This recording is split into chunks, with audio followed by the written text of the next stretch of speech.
जनवरी 2026 में Donald Trump ने कुछ ऐसे कदम उठाए हैं जिन्होंने पूरी दुनिया को हैरान कर दिया है। सवाल ये उठता है कि क्या ये सब एक बहुत बड़ी सोची समझी रणनीति का हिस्सा है या कुछ और। चलिए आज इसी को समझने की कोशिश करते हैं।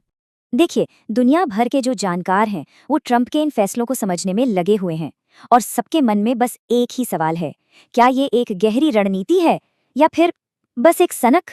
जिन सोर्सेज को हम देख रहे हैं वो इसे हाल के इतिहास का सबसे उथल पुथल वाला महीना कह रहे हैं। मतलब एक के बाद एक ऐसे हैरान करने वाले फैसले लिए गए कि पूरी दुनिया में जैसे हड़कंप मच गया। तो चलिए सबसे पहले पहली थ्योरी पर नजर डालते हैं, ग्रेट अमेरिका वाली दलील। क्या ये सारे कदम वाकई में एक सोची समझी अमेरिका फर्स्ट स्ट्रैटेजी का हिस्सा है? अब देखिए, ट्रंप के जो समर्थक हैं और उनके प्रशासन के लोग वो इसे बिल्कुल भी गड़बड़ी या अराजकता नहीं मानते।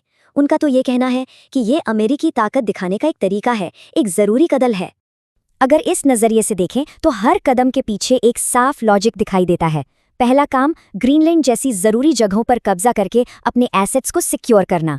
दूसरा, जो पुराने गठबंधन हैं उन्हें अमेरिका के फायदे के हिसाब से दोबारा सेट करना। और तीसरा, कनाडा और वेनेजुएला जैसे देशों को अपने असर में लाकर ग्रेटर अमेरिका के आइडिया को हकीकत में बदलना।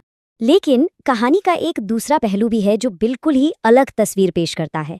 इसमें यह कहा जा रहा है कि इन फैसलों के पीछे कोई बड़ी रणनीति नहीं बल्कि पर्सनल खुन्नस है, मतलब निजी रंजिश। और इस पर्सनल रंजिश वाली थ्योरी का सबसे बड़ा सबूत जानते हैं क्या है? ये नंबर 200%। ये 200%, ये वो टैरिफ है जो फ्रांस की वाइन और शैंपेन पर लगाने की धमकी दी गई थी। और ऐसा कहा जा रहा है कि ये धमकी तब आई जब फ्रांस ने ट्रंप के बोर्ड ऑफ पीस का हिस्सा बनने से इनकार कर दिया। बात यही नहीं रुकी, इसके बाद तो फ्रांस के राष्ट्रपति मैक्रों के प्राइवेट मैसेज तक लीक करने के आरोप लगे। अब ये स्लाइड जो है ये बहुत दिलचस्प है। ये दिखाती है कि सरकारी तौर पर वजह क्या बताई गई और असल में निजी वजह क्या हो सकती है। जैसे ग्रीनलैंड पर कब्जे को कहा गया नेशनल सिक्योरिटी, पर असल वजह शायद 2019 में डेनमार्क का बेचने से मना करना था। नॉर्वे से तल्खी को गठबंधन की शर्तों का नाम दिया गया, पर शायद गुस्सा नोबेल शांति पुरस्कार ना मिलने का था। और भारत पर जो टैरिफ लगे उसे फेयर ट्रेड कहा गया, लेकिन हो सकता है कि वजह सिर्फ क्रेडिट ना मिलना।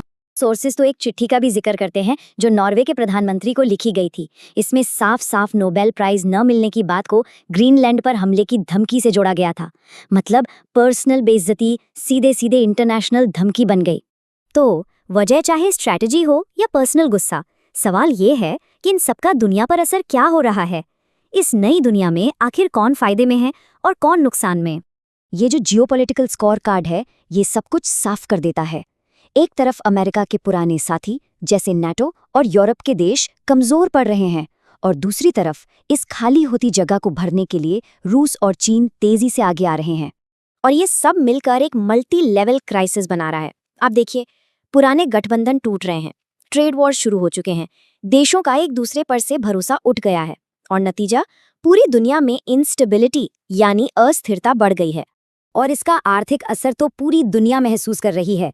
भारत जैसे बड़े पार्टनर्स को ही देख लीजिए, उन्हें टैरिफ किंग का लेबल दिया गया और उन पर 50% तक टैक्स लगा दिए गए। जाहिर है इसका सीधा असर नौकरियों और फैक्ट्री ऑर्डर्स पर पड़ रहा है।